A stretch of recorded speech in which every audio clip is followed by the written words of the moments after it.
அஸ்ஸலாமு அலைக்கும் வரஹ்மத்துல்லாஹி வபரகாத்துஹு. அன்பார்ந்த அனைத்து உறவுகளுக்கும் இனிய மதிய வணக்கம். குவைத் வாழ் மக்களே, வெதர் என்ன சொல்லுது? கொள்ளுன்னு இருக்குதா?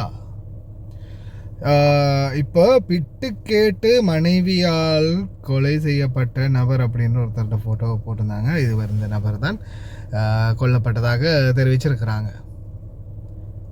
சரியா? ஓகே, இது ஒரு சோஷியல் மீடியாவில் கிடைக்கப்பெற்ற பதிவு. அதே போல் இன்னொரு பதிவு, இது இன்டர்னல் சோர்ஸ். ஒரு அதிகாரி அதாவது குற்றங்கள்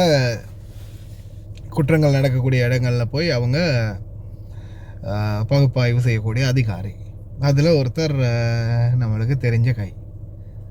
என்னப்பா, உங்கள் ஏரியாவில் புட்டு கேட்டாலாம் போட்டு தள்ளுறாங்களாமே, சும்மா அப்படி கேட்டதுக்கு அவர் சொன்ன பதில் என்னென்னா, புட்டு கேட்டதை வேணால் போட்டு தள்ளிட்டாண்டு அந்த பொம்பளையை மட்டுமே குறை கூறுறீங்களே, குடிபோதையில் தினந்தோறும் அந்த பெண்ணுக்கு டார்ச்சர் கொடுத்த கணவனை ஏண்டா நீங்கள் எதுவும் சொல்கிறீங்கல்ல அப்படின்ற அந்த ஒரு கேள்வி. சாரி சார், அவ்வளவுதான். அது எனக்கு புரிஞ்சது. நான் இப்போ ஹைலைட்டு அதுதானே, புட்டு கேட்டுட்டான் கொலை பண்ணிட்டேன். இப்போ நிறைய பேர் 2026 புட்டு தடை, பொண்டாட்டிக்கிட்ட புட்டு கேட்காதீங்க, அந்த மாதிரி ஒவ்வொருத்தர் அவங்களோட அந்த அந்த என்ன சொல்கிறது, அவங்களுடைய அந்த கருத்துக்களை வெளியிடுறாங்க. ஓகே, ஆனால் அந்த பெண் அதே அந்த குடிகார கணவனால் பாதிக்கப்பட்டிருக்கிறாள் அப்படின்றத பற்றி ஏன் நம்மளுடைய நெட்டிசன்கள் இன்னமும் வெளியிடலை? அதையும் சொல்லுங்க. சொல்லும்போது அதையும் சொல்லுங்க. நானே இப்போ ரீசெண்டாக வெளியிட்டேன் இந்த மாதிரி நடந்திருக்கு அப்படின்னு.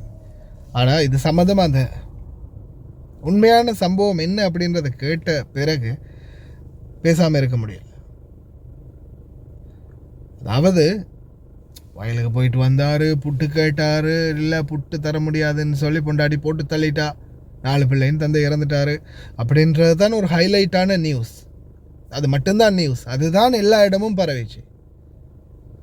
அந்த பக்கம் அந்த பெண்ணுடைய நிலைமை என்ன, அந்த பெண் எதற்காக இந்த முடிவை எடுத்தாள் அப்படின்றது எல்லாரும் ஒரு கணம் சிந்தித்து பார்க்கணும். அதே மாதிரி அது எனக்கு அதுக்கு அடுத்த கட்டத்தை நான் தாண்டி கேட்ட பிறகு கிடைத்த தகவல் தான்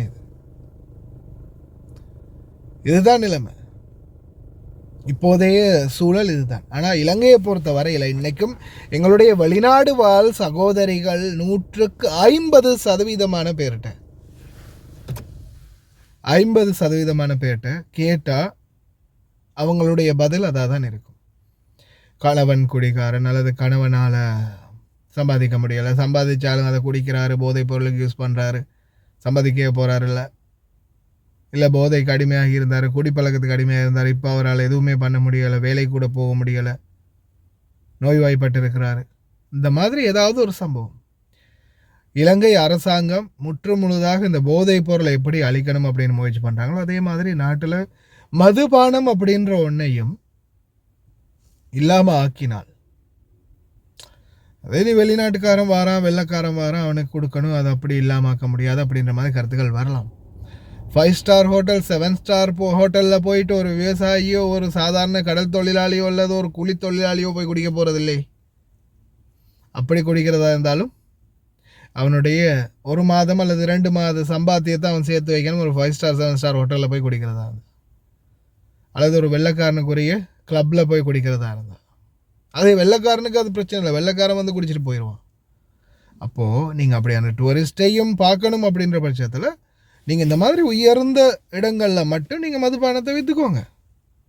ஆனால் சாதாரண தொழிலாளர்கள் இருக்கக்கூடிய, போகக்கூடிய, வரக்கூடிய அந்த பாதைகளில், வீதிகளில் இருக்கக்கூடிய இந்த சின்ன சின்ன பெட்டி கடைகள், மதுபான கடைகளை இல்லாமல் ஆக்கும் பட்சத்தில் பல குடும்பங்கள் பாதுகாப்பாகவும் இருக்கும், நல்லபடியாகவும் வாழும். ஏன்னா எத்தனையோ சம்பவங்கள் இலங்கையில் பதிவாகி இருக்குது. சிலது வெளியே வந்துச்சு, சிலது வெளியவே வரலை. ஒரு தாய் நேரடியாக போய் போலீஸ் ஸ்டேஷனில் கம்ப்ளைண்ட் பண்ணுறா. என்ன, தன்னுடைய கணவன் தொடர்ந்து தன்னுடைய மகளை வந்து பாலியல் தொந்தரவுக்கு உட்படுத்தியிருக்கிறான் அப்படின்றது. கடைசியில் அந்த பெண் பிள்ளை கருவுற்று இருக்குது, தந்தையினுடைய கருவை சுமந்திருக்குது. இந்த அளவுக்கு கேவலமான சமுதாயத்தில் வாழ்ந்துக்கிட்டு இருக்கிறோம்ன்றதை பாருங்கள். ஆனால் கடைசியில் அதை எங்கே போய் முடியுதுன்னு பார்த்தா மதுபானத்தில் தான். ஒன்று போதை அல்லது மதுபானம். இலங்கை அரசாங்கம் நிச்சயமாக இந்த போதைப் பொருள் மதுபானம் இரண்டுக்கும் சேர்த்து ஒரு முடிவு கொண்டு வரணும். கொண்டு வந்தால் மட்டும்தான் அப்பாவி தொழிலாளர்கள், பாமர தொழிலாளர்கள் அவங்களும் நல்லா இருப்பாங்க, அவங்களுடைய குடும்பமும் நல்லா இருக்கும். இல்லையா, அன்னைக்கு உழைச்சிட்டு அப்படியே வரும்போது, ஏன்னா அது வந்து பழக்கப்பட்ட ஒன்றா போயிடுச்சு. இப்போ சாதாரணமாக வீட்டில் போய் நல்லா சாப்பிட்டு குழந்தைகளை கொஞ்சம் மேலெல்லாம் ரொம்ப வலியாக இருக்குது, கொஞ்சம் ஏறி மெரிங்கப்பா, பொண்டாடிக்கிட்டு சொல்லி கொஞ்சம் கையை காலை உண்டுங்க, எனக்கு கொஞ்சம் வலியாக இருக்குது அப்படின்னு சொல்லக்கூடிய காலம் இருந்த காலம் போய் இன்னைக்கு உடம்பு ரொம்ப வலியாக இருக்குது, போய் ஒரு கட்டிங்கை போட்டால் தான் சரி வரும் அப்படின்ற காலத்துக்கு மாறி இருக்குது. இதுதான் உண்மையான நிதர்சனம். அதே சம்பளத்தை வீட்டில் கொண்டு போய் கொடுத்து பொண்டாட்டி பிள்ளைகளோட சந்தோஷமாக இருந்து சம்பாத்தியத்தில் கொஞ்சத்தை சேமித்து தன்னுடைய வாழ்க்கை தரத்தை இன்னும் முன்னேற்ற நினைக்கக்கூடிய எத்தனையோ தொழிலாளர்கள் இன்னைக்கு இந்த மது போதைக்கு அடிமையாகி இன்றைக்கி அந்த மதுபான கடைகளையே அவங்களுடைய முழு நாள் வாழ்க்கையையும் அர்ப்பணிக்கக்கூடிய இடமாக மாற்றிருக்கிறாங்க. இதில் பாதிக்கப்பட்ட பலரும் இன்னைக்கு வரைக்கும் சொந்த நம்மளுடைய நாட்டுக்குள்ளேயும் சரி வெளிநாடுகள்லையும் சரி இன்றைக்கும் கஷ்டப்பட்டுட்டு இருக்கிறாங்க. ஏன்னா இந்த கஷ்டங்களை வந்து காதால் கேட்டு அறிந்தவன் நான். ஏன்னா இது வரைக்கும் கிட்டத்தட்ட ஒரு 45,000 பேர் என்னுடைய இத்தனை வருட இந்த சோஷியல் மீடியா பயணத்தில் இது வரைக்கும் இன்றைக்கு வரைக்கும்னு பார்த்தா கிட்டத்தட்ட 45,000 தாண்டிடுச்சு. 45,000 பேர் பர்சனல், அதாவது என்கிட்ட வந்து அவங்களுடைய இந்த வீட்டு பிரச்சனையாக இருக்கலாம், குவைத் நாட்டில் இருக்கக்கூடிய பிரச்சனையாக இருக்கலாம், நாட்டில் இருக்கக்கூடிய பர்சனல் பிரச்சனையாக இருக்கலாம், ஏதாவது அறிவுரை கேட்டு ஏதாவது உதவிகள் கேட்டு வந்தவங்க இன்றைக்கு வரைக்கும் மொத்தம். இப்போ அதில் பார்த்து பாருங்கள் எத்தனை பேர் வந்து இந்த மாதிரி சம்பவத்தில் இந்த மாதிரி பிரச்சனைகளுக்கு முகம் கொடுத்துருக்குறாங்கன்னு. இறைவன் பாதுகாக்கட்டும். தயவு செய்து சிந்திங்க, கொஞ்சம் சிந்தித்து செயல்படுங்க. அதே மாதிரி குடிமக்களே, குடி போதையில் அடிமையாக இருக்கும் மக்களே, உங்களுடைய குடும்பத்தை கொஞ்ச நேரம் குடிக்கிறதுக்கு முன்னாடி சிந்திச்சு பாருங்கள். இந்த குடிப்பழக்கம் இல்லாத டைமில் உங்களுடைய வாழ்க்கையை நினச்சி பாருங்கள். குடும்பத்தை எப்படியெல்லாம் பார்த்துக்கிட்டீங்க, எவ்வளோவெல்லாம் நல்லா வாழ்ந்தீங்க. இன்றைக்கி இந்த குடிப்பழக்கம் கையில் எடுத்த பிறகு உங்களுடைய குடும்பம் எந்த அளவுக்கு சீரழிஞ்சு போயிருக்குன்றது உங்களுக்கே புரியும். உங்களுடைய கருத்துக்களையும் மறக்காமல் தெரிவிங்க.